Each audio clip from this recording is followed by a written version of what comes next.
बाकी हैं, कई हार बाकी हैं, अभी तो जिंदगी का सार बाकी है, और यहाँ से चले हैं नई मंजिल के लिए, ये तो एक पन्ना है, अभी तो पूरी किताब बाकी है। मैं कलाम और आप देख रहे हैं right way of knowledge channel. आप सभी लोगों की हमें प्रतिक्रियाएं मिल रही हैं, चाहे वो सजेशन के रूप में हो या फिर वो एक अच्छे से कॉम्प्लीमेंट के रूप में हो। हमें इस चीज़ को जानकर और देकर बहुत ज़्यादा खुशी है। आप इसी तरीके से अपने प्यार को, अपनी उस उम्मीद को लगाए रखिए जो यहाँ पर हम आप सभी लोगों को एक दिन ज़रूर नहीं बल्कि एक्चुअल में इस समय से ही देना शुरू कर चुके हैं। क्योंकि ये जब मैंने इनिशिएटिव स्टार्ट करी थी तो इसका मतलब मैंने या इसका मकसद मैंने ये नहीं रखा केवल अपने तक। तो चलिए मुलाकात करते हैं मिस्टर अनिल गुलाटी सर की, जो वक्ता भी अच्छे रह चुके हैं और इसी के आधार पर इन्होंने कई चीज़ों को क्रैक करने की कोशिश करी, लेकिन उसमें नाकाम होकर नेट क्वालिफाई आखिर में 6 पोजीशन पे करके दिखा दिया, यानी कि 6 अटेम्प्ट में इन्होंने करके दिखा दिया। दास डिग्री कॉलेज में 4 से साल इन्होंने कई ज़्यादा बच्चों को पढ़ाया, अपने ज्ञान से अवगत कराया और भी बहुत सी चीज़ें इन्होंने अपने स्टूडेंट को दी। तो चलिए ये सब चीज़ों का सिलसिला जो है मिस्टर अनिल गुलाटी सर से ही सुनते हैं, उन्हीं की ज़ुबानी। तो सर प्लीज़ सबसे पहले अपने बारे में ज़रूर बताइए कि आपका जन्म सर कहाँ हुआ। अपना नाम से स्टार्ट जी जी बिल्कुल, नाम से। हाँ। मेरा नाम अनिल कुमार गुलाटी है। मेरा जन्म बदायूं शहर में ही हुआ।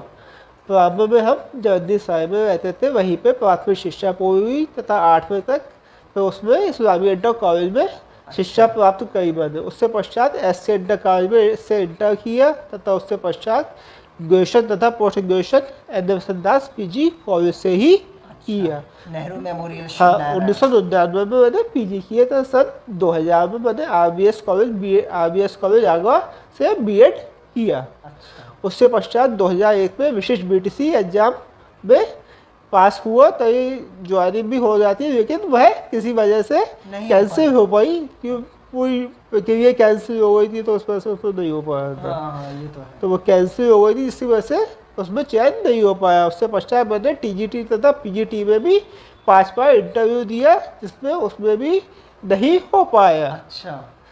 तो सन 2015 मैंने 6ठी बार में यूजीसी नेट इकोनॉमिक्स से नेट क्वालिफाई किया। क्या बात है। तथा उससे पश्चात मैं इस साल मैंने दातागंज में अध्यापन कार्य किया तथा उससे पश्चात 2016 से 2020 तक मैंने बदायूं के एन दास पीजी कॉलेज में सहायक आचार्य के रूप में अध्यापन कार्य किया। आप एक्चुअल में हारे नहीं, इतनी ज़्यादा हार मिलने के बाद भी सर हारे नहीं, क्योंकि मन के हारे हार है, मन के जीते जीत। सर ने हमेशा अपने मन में जीत हासिल रखी, इसी के आधार पर उन्होंने नेट क्वालिफाई करके दिखाया, वो भी इकोनॉमिक्स जैसे सब्जेक्ट में जो एक्चुअल में सबसे हार्डेस्ट माना जाता है आर्ट साइड की कंडीशन को अगर देखें तो, है ना सर। तो सर एक्चुअल में आपने इकोनॉमिक्स ही क्यों चुना? आप तो अगर आर्ट साइड के स्टूडेंट रहे तो आपने इकोनॉमिक्स को ना चुनकर आप और भी सब्जेक्ट थे इंग्लिश वगैरह ये भी तो चुन सकते थे। इकोनॉमिक्स मुझ पर हाई स्कूल से हुआ तो मेरा ये तो फेवरेट सब्जेक्ट के ऊपर बन गया, तो समझा high school inter graduation post graduation उसी से ही किया। अच्छा, इकोनॉमिक्स से ही। हाँ, मतलब आपको इकोनॉमिक्स अच्छी तरीके से समझ में शुरू से ही आया? हाँ, जैसे हाई स्कूल में तो हाई स्कूल से ही फिर बेस बनता गया। तो ऐसे भी है, कंसिस्टेंसी और पेशेंस को दोनों को बना के रखना चाहिए हर स्टूडेंट को, अगर वो नेट या फिर कोई भी ऐसी तैयारी कोई भी किसी भी चीज़ की है। लेकिन जो भी आप तैयारी करें वो अपने मन और तन दोनों को लगाकर। अगर एक बार हार मिले तो इसका मतलब ये ना समझे कि वो आपके जीवन का ही अंत हो गया, ऐसा कुछ नहीं। अगर ऐसा होता तो हमारे सर आज यहाँ पर ना बैठे होते और ना हम सर का इंटरव्यू ले रहे होते या इंटरेक्शन कर रहे होते। अब हम लिखकर तो जिंदगी में पढ़ाई नहीं गए, सीधे राष्ट्रपति के बने। बिल्कुल। ये वो चुनाव तो नहीं जीत पाए थे, छोटा सा। हाँ बिल्कुल। अब विज्ञान से ज़्यादा संघर्ष किसने किया है? तो अब सीधे राष्ट्रपति जो अमेरिका सबसे बड़ा विश्व का ही समझिए एक तरीके से, अमेरिका का तो है ही है सबसे बड़ा। दास डिग्री कॉलेज में क्या अभी भी आप हैं असिस्टेंट प्रोफेसर के रूप में? नहीं, इस साल नहीं हूँ, पिछले साल से नहीं हूँ, ज्वाइन नहीं किया था। इस साल से आप नहीं? पिछले साल से पिछले साल से अब वही 21 से 7 में 2020-21 साल में। तो उसके बाद आपने कहीं और ज्वाइनिंग करी? नहीं, अभी और कहीं जाएगी, कोरोना चक्कर में लॉकडाउन भी बहुत लंबा पीरियड का लग गया। ये कॉलेज भी खुल ही नहीं पा रहा, 2-3 महीने खुल गया तो उस वजह से। बिल्कुल। तो अब आपका क्या प्लान है? आप क्या अटेम्प्ट करेंगे दूसरा कॉलेज भी? नहीं यार, अच्छा मिलेगा। वैसे तो अभी टीजीटी का इंटरव्यू भी मुझे अभी देना है, तो होता है उसमें शायद हो अच्छा, जाए। टीजीटी का इंटरव्यू अभी इंटरव्यू जो अभी रह गया है, कुछ बचे अभी। वैसे तो पिछले महीने था, अप्रैल में था, वो लॉकडाउन की वजह से पोस्टपोन हो रखा है। तो सर, जैसा कि आपने खुद हमें बताया कि इकोनॉमिक्स आपका फेवरेट सब्जेक्ट भी रहा और आपको समझ में भी आता था, तो आप बच्चों को क्या कहना चाहते हैं? आर्ट साइड में कुछ बच्चे ऐसे होते हैं कि इकोनॉमिक्स को वो त्याग देते हैं कहीं ना कहीं थर्ड ईयर में आते आते, वो इसलिए क्योंकि उन्हें वो टफ लगती है। क्या बच्चों को ऐसा करना चाहिए? नहीं, बच्चों का अपना इंटरेस्ट यदि है तो जरूर है। और अगर इंटरेस्ट है तो भी अगर छोड़ें फिर? इंटरेस्ट है तो अपना उसमें थोड़ा, उसमें ये जो चीज़ें बेसिक होती है, यदि हम उसे व्यावहारिक रूप में भेजें तो हमें उसका आर्थिक जीवन में बहुत फ़ायदा मिलता है। बिल्कुल। कि बचत की प्रवृत्ति है, जो आर्थिक नियम है, जो हमें वास्तव में, जैसे वे बहुत सी चीज़ें होती है कि हम उन्हें वास्तव में पर्सनल लाइफ में करें तो हम सीमित साधनों से अधिकतम संतुष्टि प्राप्त करते हैं। कि अवशास्त्र उद्देश्य ये कि साधन सीमित होते हैं, आवश्यकता सीमित होती है, हम सीमित साधनों से अधिकतम संतुष्टि कैसे प्राप्त करते हैं। यानी इससे हमें ज्ञान होगा तो हम उसका अपने लाइफ में, क्योंकि हम भाई साधन ज़्यादा ना हो, तो उससे हम सीमित साधनों से भी अपनी मैक्सिमम यूटिलिटीज जिसे उससे उपभोक्ता प्राप्त कर सकते हैं। बिल्कुल। तो एक्चुअल में सर, बहुत स्टूडेंट ऐसे भी होते हैं कि इकोनॉमिक्स उनका फेवरेट सब्जेक्ट भी है लेकिन समझ नहीं आ रहा है, उस कंडीशन में वो क्या करें? क्या वो छोड़ दें या फिर वो कंसिस्टेंसी बनाए रखें, पेशेंस बनाए रखें? नहीं, थोड़ा उसमें अध्ययन, थोड़ा मन लगा के अध्ययन करें तो धीरे धीरे जो सब चीज़ें किसी की भी समझ में नहीं आती। चाहे मैं हूँ, चाहे कोई पोस्ट हो, कोई सब चीज़ें किसी के उसमें नहीं होती। कुछ चीज़ें हर एक के, कोई चीज़ टफ होती है कि जो बहुत टफ लगे उसे एक टाइम को छोड़ दे। जो हम यहाँ 10% नहीं आती, 90% तो आती, 90% पे अपना ध्यान रखो। ये थोड़ी 100% नहीं आएगी आपको। कोई भी सही, कोई भी प्रोसेस है, कोई भी, किसी को सब चीज़ें नहीं आती, कोई भी पूरे नहीं है। बिल्कुल। बात जो चीज़ नहीं आई उसे छोड़ दे आप, जो आई उस पर तो अपना, बिल्कुल, जिस पे एक्चुअल में आपका कंसंट्रेशन हो रहा है उसे तो अपना कहो। बात का जो नहीं आई वो तो अपना, वो तो नहीं आएगा फिर नहीं, उसमें तो अपना जी अपना काम चलाने में आप कर सकते हैं, बाकी के आधार पर अपना बेस कैसे क्लियर होगा? तो सर, अब हमारा 100 क्वेश्चन है तो 100 में से हमारा 10 नहीं आते, 90 आते हैं, तो 90 को इतना मजबूत करो ना कि उसमें 80 आप ले आए। बिल्कुल, क्या बात है। मतलब 10 तो हमारे नहीं है, वो तो चल भी करो, परफेक्ट करो काम। हमारा 90 पता, 90 में हम इतना करें कि उसमें 80-75 ले आए तो हमारा 100 में 75 होगा। 100 पे चल रहा होगा, बिल्कुल, तो भी बहुत है। हाँ वही मानो। तो सर, एक्चुअल में आपके पॉइंट ऑफ व्यू से मैं कहना चाहता हूँ कि अगर आर्ट साइड का बच्चा है तो क्या उसको इकोनॉमिक्स अपनी ये जो थर्ड ईयर या सेकंड ईयर या फर्स्ट ईयर, इन तीनों साल में एक बार चयन ज़रूर करना चाहिए आपके according, in point of view? क्योंकि इकोनॉमिक्स सब्जेक्ट अपने में बहुत महारत हासिल रखता नहीं, है। अगर फर्स्ट ईयर में है तो सेकंड ईयर तो है ही रहेगा। बिल्कुल।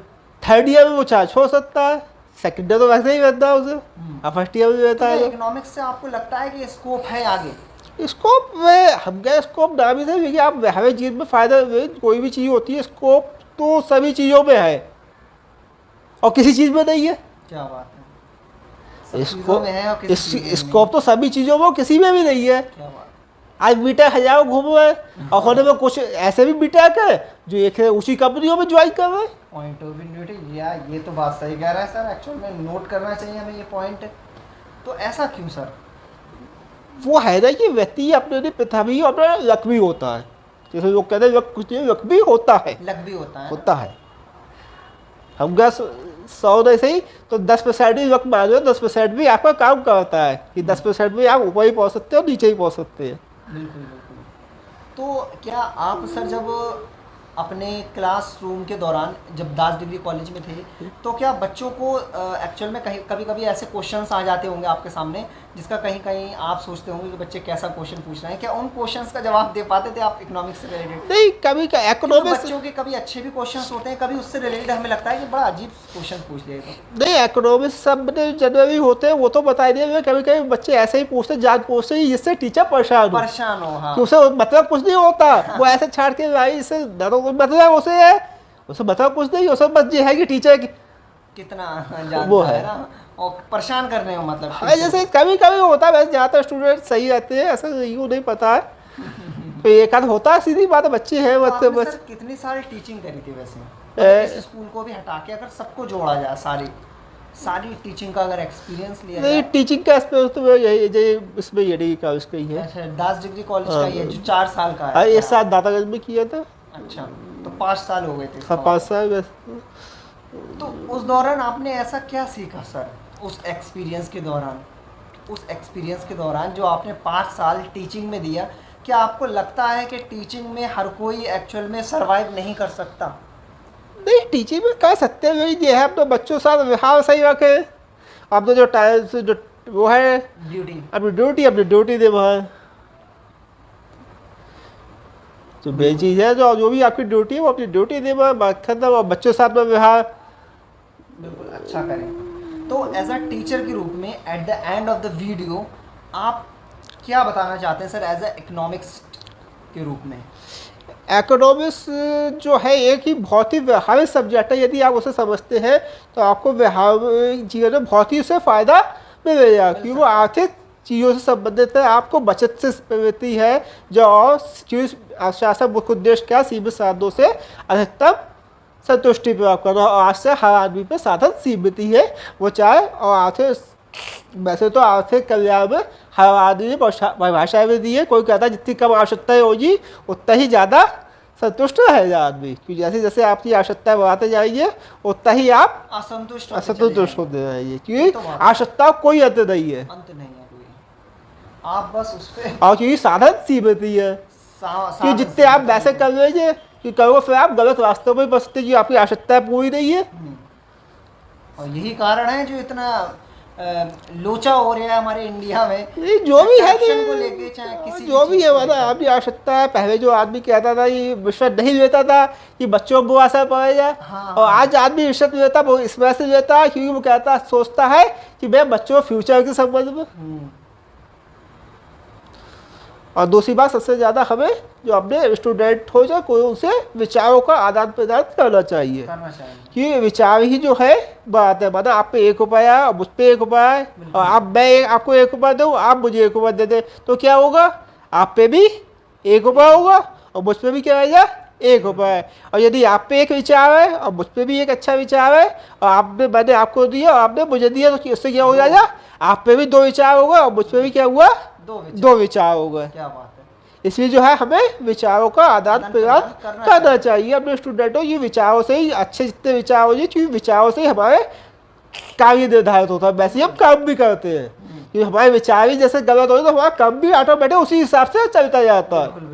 यदि हम हेल्पफुल लोगों के बीच में रहते हैं तो हमारी बुद्धि भी हेल्पफुल रहती है, और यदि हम वैसे लोगों के बीच में रहते हैं तो हमारी बुद्धि भी वैसी हो जाती है। तो उसी कार्य हम करने लगते हैं। 420 जो भी सही बना, हर तरीके से इंसान है समाज में, अच्छे भी है बुरे भी है। अब जी हमारी पसंद है कि हम किसे चुनते हैं, अच्छे समाज को चुनेंगे या बुरे समाज? नहीं, जिसे चुनते हैं। ये सीधी सी बात है, काम का फल हर एक को मिलता है, उसका रूप बदल सकता है, लेकिन कोई का काम से बच जाएगा वो नहीं बच सकता। इसलिए हमें अपने कर्मों पर ध्यान देना चाहिए। बिल्कुल, कर्म के एक्चुअल फल से कोई नहीं बच सकता। कोई भी उससे किया है उसका फल, उसका रूप बदल सकता है, किसी ना किसी रूप में वो आपको मिलेगा जरूर। उस रूप में भले ही न मिले, उसका रूप बदल सकता है, किसी ना किसी रूप में वो आपको लगेगा कि हाँ हमें हुआ। क्या बात है। जिस तरीके से आपने देखा कि हमारा जो इंटरेक्शन रहा प्रोफेसर साहब के साथ, असिस्टेंट प्रोफेसर साहब दास डिग्री कॉलेज में 4 साल अपने दिए, और उस दौरान हमारे सर ने बहुत कुछ ऐसा सीखा और सिखाया भी जो इनकी ज़िंदगी को आगे बढ़ाने में ही वो काफ़ी है। तो हम सभी लोगों को सर से ये सीखना चाहिए कि सर इतने बार हारे, इतनी बार इन्होंने क्रैक करने की कोशिश करी, यहाँ तक कि नेट क्वालिफाई करने के भी 5 अटैम्प्ट करे, उसके बाद भी इन्होंने अपनी कंसिस्टेंसी नहीं त्यागी, पेशेंस को नहीं त्यागा, बल्कि जब 6ठी बार इन्होंने कोशिश करी तो ये सिलेक्ट हो गए। तो इसी तरीके से हम सभी लोगों को अपने आप को आगे बढ़ाते रहना चाहिए। ये नहीं सोचना चाहिए कि कितने पत्थर आ रहे हैं हमारे पैरों में, उन पत्थरों को कहीं ना कहीं या तो हम लात मार दें या फिर हम उनको पीछे छोड़ दें। आपके पॉइंट ऑफ व्यू पर डिपेंड करता है कि आप उस पत्थर को लात मार के हटाते हो या उससे कूद जाते हो। तो घर आप रोशनी से भरते हैं या भूसे से भरते हैं? बिल्कुल। तो चलते हैं एक नई आशा और एक नई उमंग को जगाने इसके साथ कि इतनी शिद्दत से निभाना अपना किरदार कि पर्दा गिरने बाद भी तालियां बजती है। क्या बात है, बिल्कुल। धन्यवाद और जय हिंद, जय भारत।